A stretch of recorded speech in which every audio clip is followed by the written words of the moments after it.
Hello guys! Welcome back to my channel. For today's video, i-review natin itong 2026 Toyota Fortuner GRS 4x4 2.8 liters automatic transmission. So ito po yung top of the line ni Fortuner. Tara, let's go!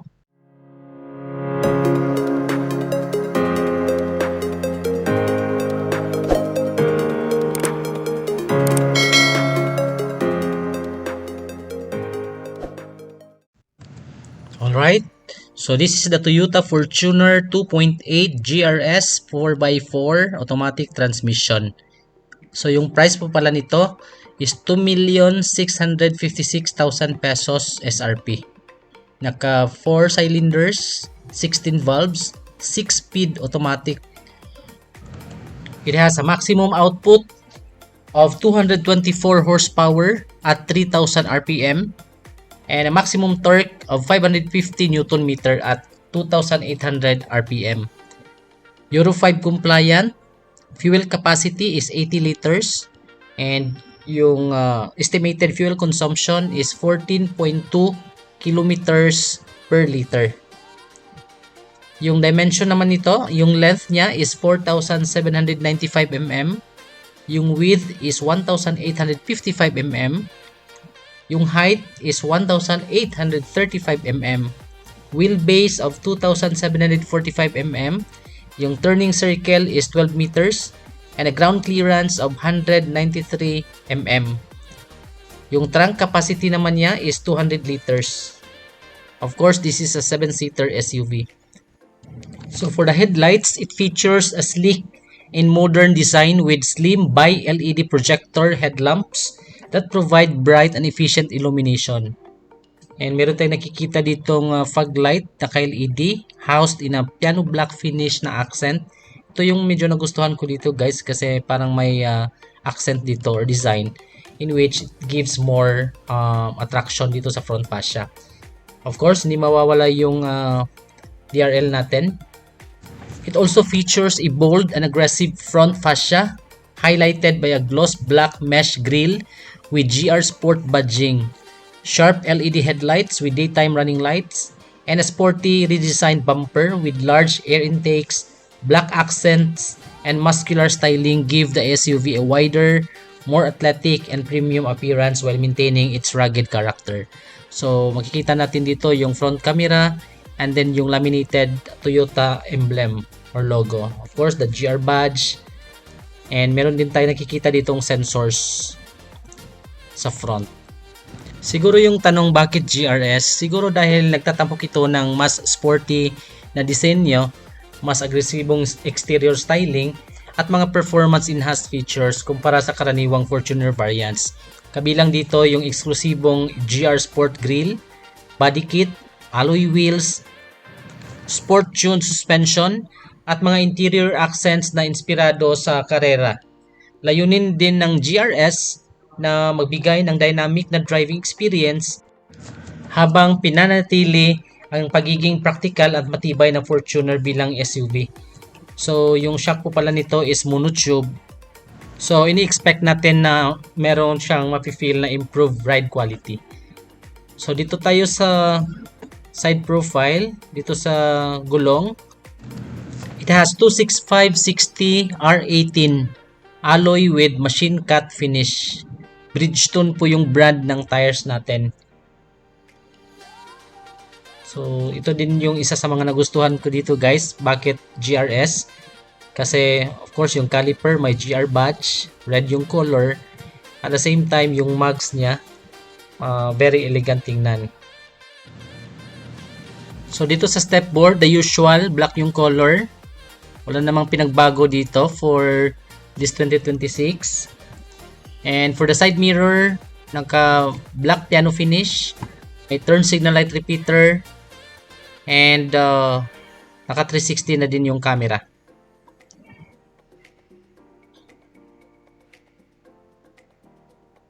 Ayan.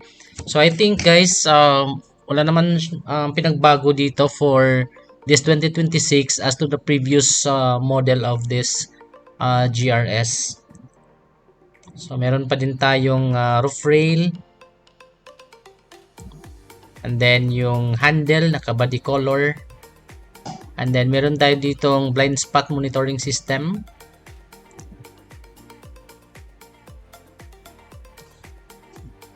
Keyless entry.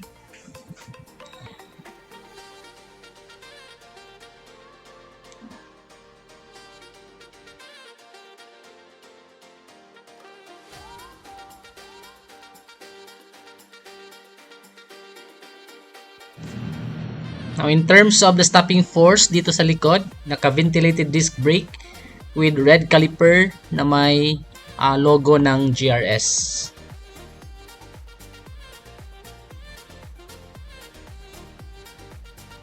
So, yung antenna, naka-shark fin. Black pala yung color din dito sa roof. Connected doon sa front. At the same time, yung spoiler natin is naka two-tone for this GRS, white and black. So we have here the LED na third brake light.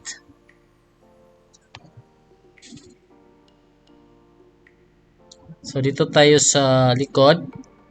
Ayan, so I think walang pinagbago dito sa previous versions of this GRS.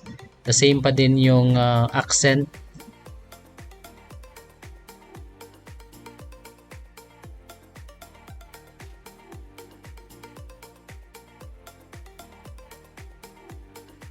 Sa likod guys, meron tayong 5 sensors.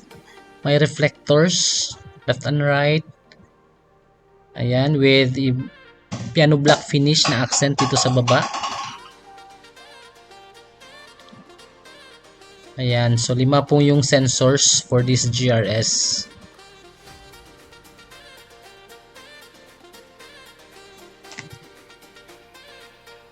Of course, the signature matte black finish na accent dito sa rear bumper.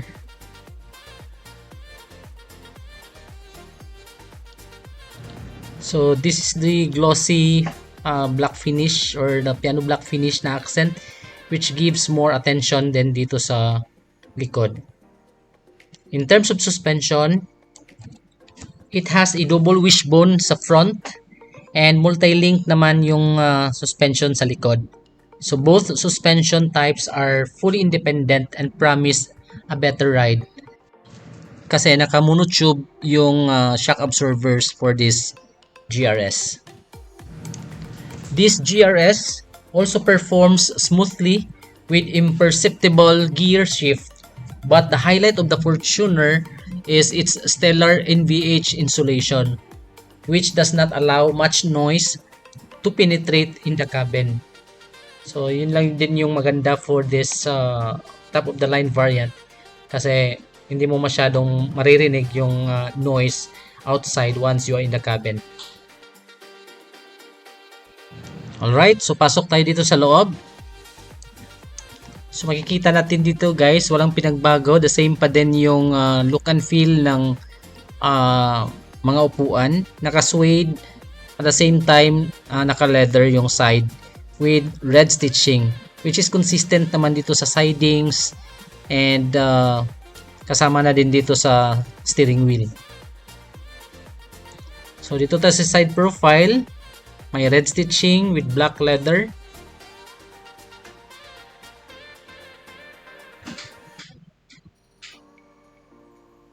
And then naka all power yung mga windows. Yung lock and lock, yung control ng side mirrors. So naka chrome yung handle. Then parang may accent dito, which is consistent din ito sa likod and all the other 4 doors. So the cup holder. By the way po guys, yung speaker nito is JBL. And I think since the start of this GRS, JBL na po yung speaker nito. So walang pinagbago in terms of the setup sa speaker. Meron tayo ditong side step seal with Toyota na word. And then yung adjustment ng upuan, both sa passenger at saka sa driver, is naka-electronic. The GR badge, ito lang din yung concern ko dito guys, kasi suede at saka leather yung combination. for me, there are advantages also kasi hindi siya mainit. Especially kung bilad sa araw yung sasakyan. So dito meron tayong nakikita dito mga buttons, yung parking sensor, and then yung 360 na camera, and other buttons. So yung switch for the gas tank and the hood. So dito yung cup holder.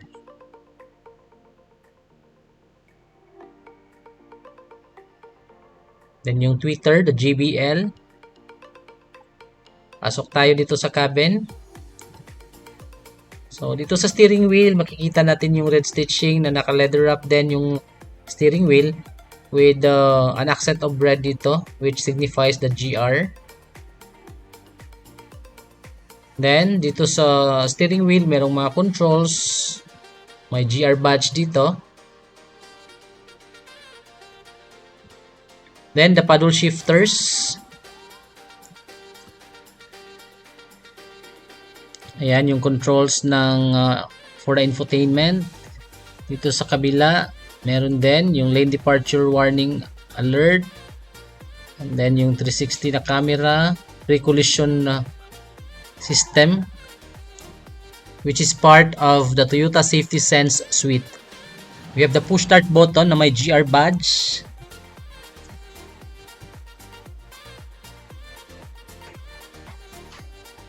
Then ito yung for the cruise control. Dito sa baba, under the steering wheel. Yung speakers, left and right, JBL, naka-hard plastic dito sa dashboard. Then may soft touch dito, lagayan ng gamit or could be called as a small refrigerator. You can put your drinks or other mga inumin.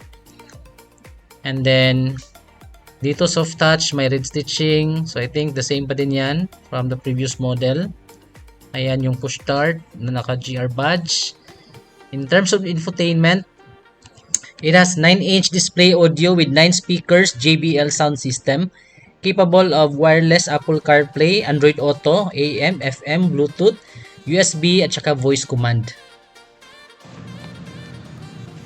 So meron ditong mga controls, yung pag-switch ng 4x2 at saka 4x4, yung socket, wireless charging, andito, traction control button.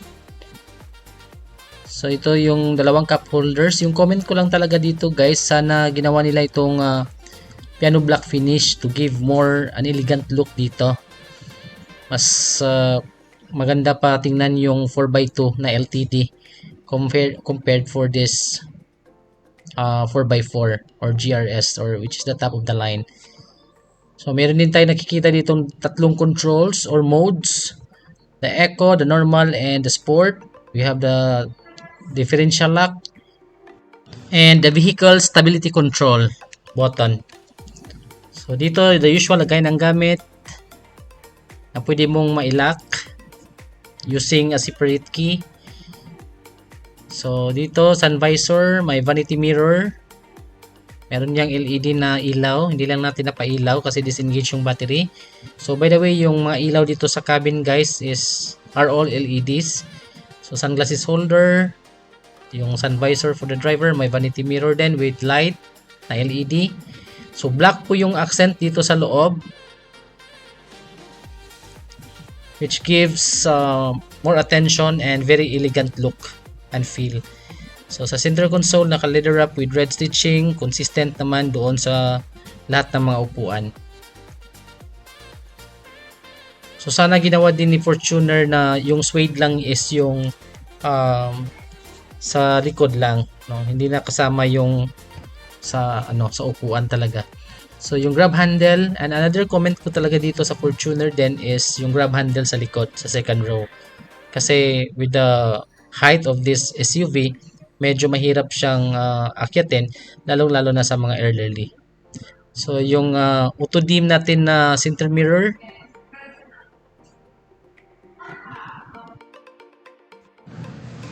dito tayo sa second row. Ayan, malaki naman yung space din dito. Consistent din yung suede na accent for the second row.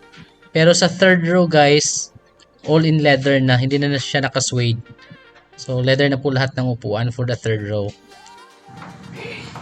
Okay, so dito tayo sa side profile. The same pa din, may red stitching.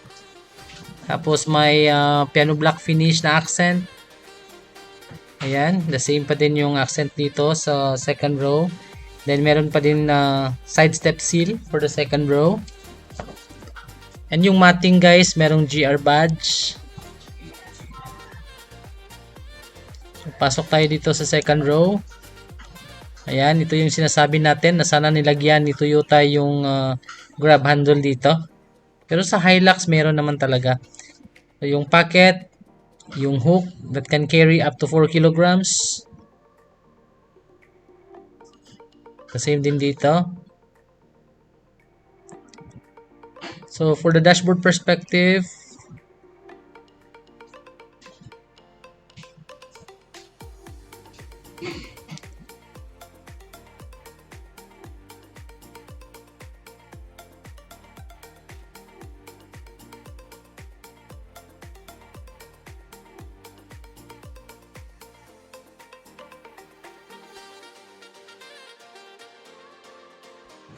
so meron tayong napapansin ditong dalawang USB ports, Type-C. At the same time, lagayan din ng cellphone.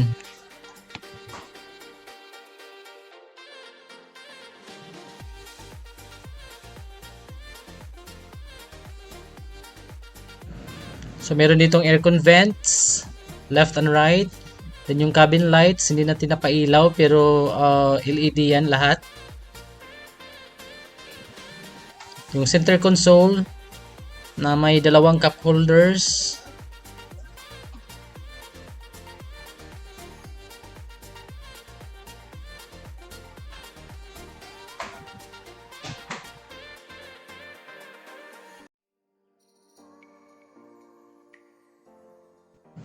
So dito tayo sa third row. Ayan, so all in leather. So hindi na siya naka-suede. So meron tayong nakikitang cup holder, aircon vents, grab handle.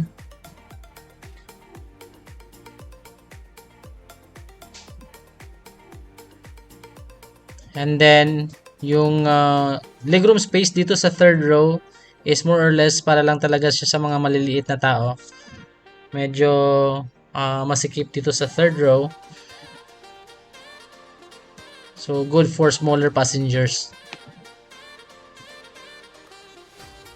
And then of course yung folding mechanism ni Toyota is on the side. So hopefully in the future magkakaroon na ng flat yung folding mechanism dito sa third row.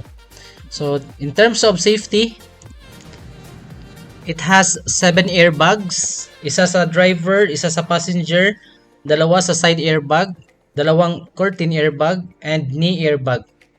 So meron din siyang auto brake system, electronic brake distribution, anti-lock brake system with electronic brake force distribution and brake assist, immobilizer, security alarm, stability control, electronic door locks, speed sensing door locks, ISOFIX, lane departure warning system, blind spot detection system, hill start assist, at saka power tailgate. Alright, so I hope guys nagustuhan ninyo yung review natin for this 2026 Toyota Fortuner GRS 4x4 2.8 liters automatic transmission. Please don't forget to like, comment, and subscribe to my channel, DMB Car Reviews. Thank you guys for watching and see you sa next video natin. Bye and God bless everyone!